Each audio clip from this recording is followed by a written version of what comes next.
আসসালামু আলাইকুম। আপনাদেরকে শুভেচ্ছা জানাচ্ছি বাংলাভিউ রাতের সংবাদে। সাথে আছি আমি চৌধুরী নাদিরা। প্রথমেই শিরোনাম। শেখ হাসিনার নেতৃত্বে এগিয়ে যাচ্ছে বাংলাদেশ, তরুণরাই উন্নয়নের চালিকা শক্তি, সাবির সমাবর্তনে বলেছেন রাষ্ট্রপতি আব্দুল হামিদ। সিলেটে আন্ডারগ্রাউন্ড বিদ্যুৎ লাইন প্রকল্প সিটি কর্পোরেশনের নয়, বাস্তবায়ন করছে বিদ্যুৎ উন্নয়ন বোর্ড। জেনারেল সুলাইমানি হত্যার প্রতিশোধ নিতে মার্কিন সামরিক ঘাঁটিতে হামলা চালিয়েছে ইরান, ৮০ জন নিহতের দাবি ইরানের।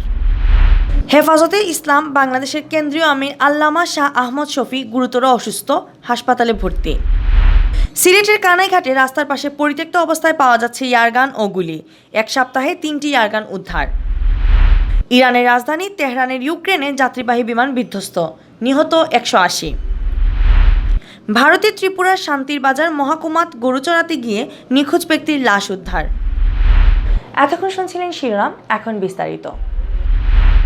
রাষ্ট্রপতি মোহাম্মদ আব্দুল হামিদ বলেছেন, প্রধানমন্ত্রী শেখ হাসিনার নেতৃত্বে এগিয়ে যাচ্ছে বাংলাদেশ।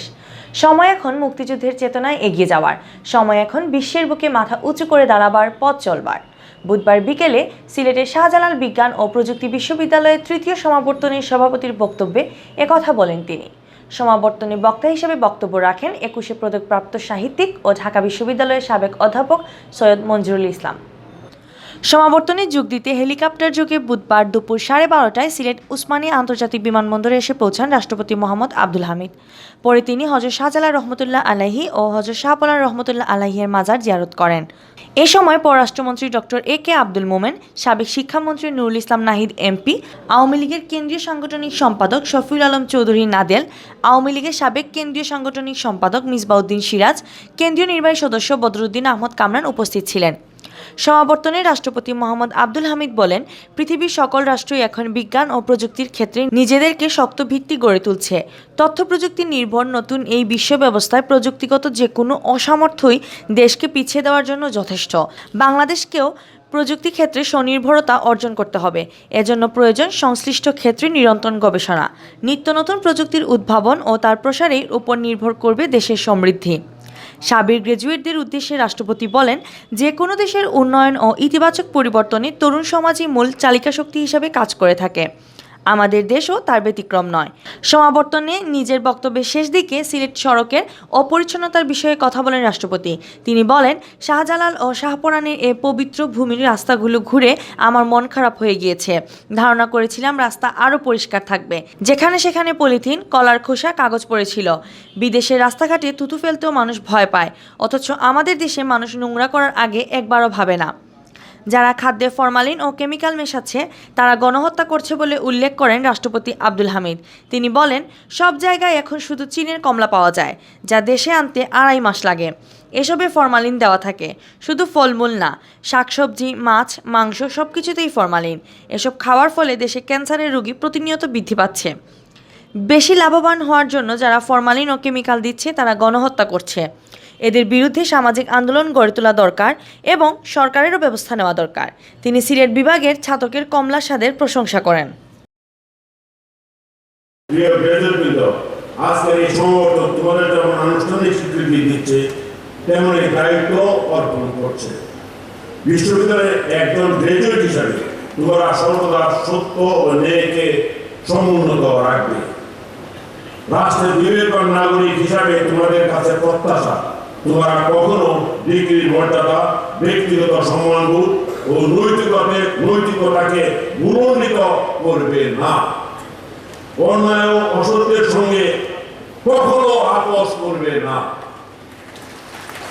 অন্যদিকে কেবল চিন্তার প্রাকসরতা ও দক্ষতা নয়, নিজেদের সংবেদনশীল মানুষ হিসেবেও গড়ে তুলতে হবে।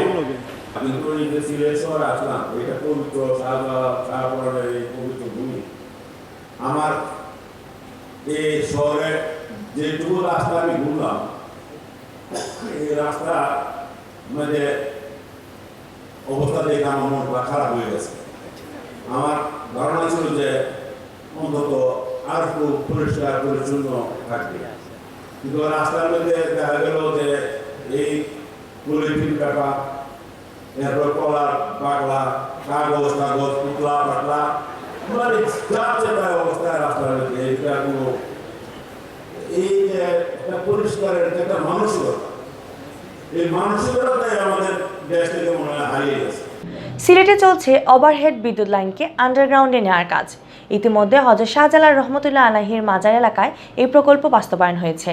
তারবিহীন এই সড়ক নতুন রূপ দিয়েছে হযরত শাহজালাল রহমতুল্লাহ আলাইহির এলাকাকে।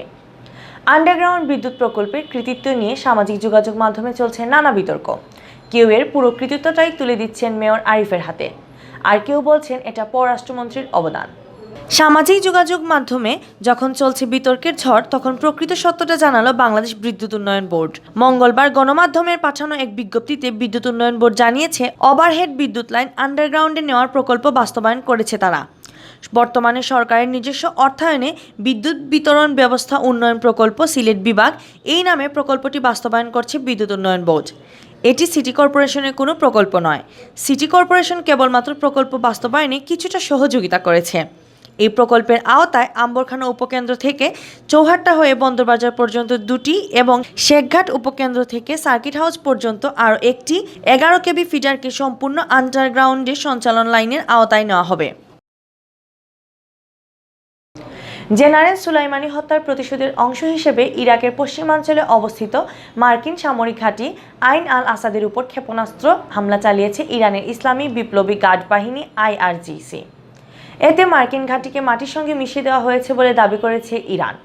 বুধবার ভোররাতে IRGC এক বিবৃতিতে বলেছে, জেনারেল কাসেম সুলাইমানির উপর আগ্রাসী মার্কিন সেনাদের সন্ত্রাসী ও অপরাধমূলক হামলার কঠোর জবাব দিতে আইন আল আসাদ ঘাঁটিকে মাটির সঙ্গে মিশিয়ে দেওয়া হয়েছে। বিবৃতিতে আরও বলা হয়েছে, জেনারেল সুলাইমানিকে হত্যার কাপুরুষোচিত পদক্ষেপের কঠোর প্রতিশোধ নেওয়ার প্রতিশ্রুতি বাস্তবায়ন শুরু হয়েছে।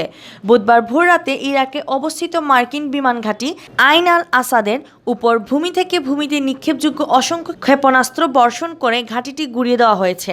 এই হামলায় অন্তত 80 জন মার্কিন সেনা নিহত হয়েছেন বলে দাবি করেছে ইরান। মার্কিন ঘাঁটিকে হামলার পর ইরানের পররাষ্ট্রমন্ত্রী জাভেদ জারিফ বলেছেন, এই অঞ্চলে কোনো ধরনের যুদ্ধ কিংবা উত্তেজনা চায় না তেহরান। আত্মরক্ষার অংশ হিসাবে ইরাকে মার্কিন ঘাঁটিকে ক্ষেপণাস্ত্র হামলা চালানো হয়েছে বলে মন্তব্য করেছেন তিনি। শুক্রবার ভোররাতে ইরাকের রাজধানী বাগদাদের আন্তর্জাতিক বিমানবন্দরের কাছে বিমান হামলা চালিয়ে জেনারেল সুলাইমানিকে হত্যা করে মার্কিন সেনারা। ওই হামলায় ইরাকের জনপ্রিয় স্বেচ্ছাসেবী সংগঠন হাসদ আল শাবির উপপ্রধান আবু মাহদি আল মোহান্দিস সহ মোট 10 জন নিহত হন। হেফাজতে ইসলাম বাংলাদেশের কেন্দ্রীয় আমির আল্লামা শাহ আহমদ শফি গুরুতর অসুস্থ হয়ে হাসপাতালে ভর্তি হয়েছেন। বুধবার সকাল 10টায় চট্টগ্রামের একটি বেসরকারি হাসপাতালে তাকে ভর্তি করা হয়। হজমজনিত সমস্যায় ভুগছিলেন শাহ আহমদ শফি। বুধবার সকাল থেকে ডায়রিয়া ও সঙ্গে বমি হওয়ায় তাকে চট্টগ্রামের প্রবর্তক মোড়ের CCR নামে একটি বেসরকারি হাসপাতালে ভর্তি করা হয়। হেফাজতে আমিরের সুস্থতার জন্য দেশবাসীর কাছে দোয়া চেয়েছেন তার বড় ছেলে মৌলানা আনাস মাদানী। 103 বছর বয়সী আল্লামা আহমদ শফি বার্ধক্যজনিত দুর্বলতার পাশাপাশি ডায়াবেটিস, উচ্চ রক্তচাপ ও শ্বাসকষ্টে ভুগছিলেন। সিলেটের কানাইঘাটের রাস্তার পাশে পরিত্যক্ত অবস্থায় পাওয়া যাচ্ছে ইয়ারগান ও গুলি। র্যাবের বিশেষ অভিযান শুরু হওয়ার পর থেকে রাস্তাঘাটে মিলছে গুলিসহ ইয়ারগান। তবে কারা এই ইয়ারগানগুলো ফেলে যাচ্ছে তা শনাক্ত করতে পারেনি র্যাব। গত এক সপ্তাহে কানাইঘাট থেকে রাস্তার পাশে ফেলে রাখা 3টি ইয়ারগান ও বেশ কিছু সংখ্যক গুলি উদ্ধার করা হয়েছে। সর্বশেষ গত মঙ্গলবার কানাইঘাটের সনাতন পুঞ্জিতে অভিযান চালায় র্যাব। এ সময় পুঞ্জির জুলহাস মসজিদের সামনের রাস্তা থেকে পরিত্যক্ত অবস্থায় 12 রাউন্ড গুলিসহ একটি ইয়ারগান উদ্ধার করা হয়। একই দিন ওই পুঞ্জির জৈনিক আবদুল্লাহর বাড়ির পিছনের রাস্তা থেকে 16 রাউন্ড গুলিসহ আরেকটি ইয়ারগান উদ্ধার করে র্যাব। উদ্ধারকৃত ইয়ারগান ও গুলি কানাইঘাট থানা পুলিশের কাছে হস্তান্তর করা হয়েছে বলে জানিয়েছেন র্যাব 9-এর মিডিয়া অফিসার অতিরিক্ত পুলিশ সুপার মোহাম্মদ সামিউল আলম। এর আগেও কানাইঘাট থেকে পরিত্যক্ত অবস্থায় গুলিসহ একটি ইয়ারগান উদ্ধার করেছিল র্যাব। ইরানের রাজধানী তেহরানে ইউক্রেনের একটি যাত্রীবাহী বিমান বিধ্বস্তের ঘটনায় একজন আরোহীও বেঁচে নেই। ইউক্রেনের ওই বিমানটি 180 জন আরোহী নিয়ে তেহরানের ইমাম খামেনি বিমানবন্দর থেকে উড্ডয়নের পরপরই বিধ্বস্ত হয়। বুধবার সকালে বোয়িং 737 বিমানটি তেহরানের আন্তর্জাতিক বিমানবন্দর থেকে উড্ডয়ন করেছিল। এটি ইউক্রেনের রাজধানী কিয়েভের পথে যাত্রা করেছিল। যান্ত্রিক ত্রুটির কারণে ওই বিমানটি বিধ্বস্ত হয়েছে বলে জানিয়েছেন সংশ্লিষ্টরা। রাডারের তথ্য অনুযায়ী ইউক্রেনের আন্তর্জাতিক এয়ারলাইন্সের ফ্লাইটটি তেহরানের ইমাম খামেনি বিমানবন্দর থেকে সকাল 6টায় যাত্রা শুরু করেছিল। বিমানটিতে 180 জন যাত্রী ও ক্রু সদস্য ছিলেন। বিমানটি উড্ডয়নের মাত্র 3 মিনিটের মাথায় বিধ্বস্ত হয়েছে বলে ইরানের একটি টেলিভিশনের খবর পাওয়া যায়। একটি ভিডিও ফুটেজেও দেখা যায় বিমানটি আকাশ থেকে মাটিতে পড়ার সঙ্গে সঙ্গেই এতে আগুন ধরে যায়। বিমানটি উড্ডয়নের পর মাটি থেকে 7,925 ফুট উপরে উঠেছিল। এরপর তেহরানের ইমাম খামেনি বিমানবন্দরের কাছেই এটি বিধ্বস্ত হয়। শেষ করব ইন্ডিয়ার খবর দিয়ে।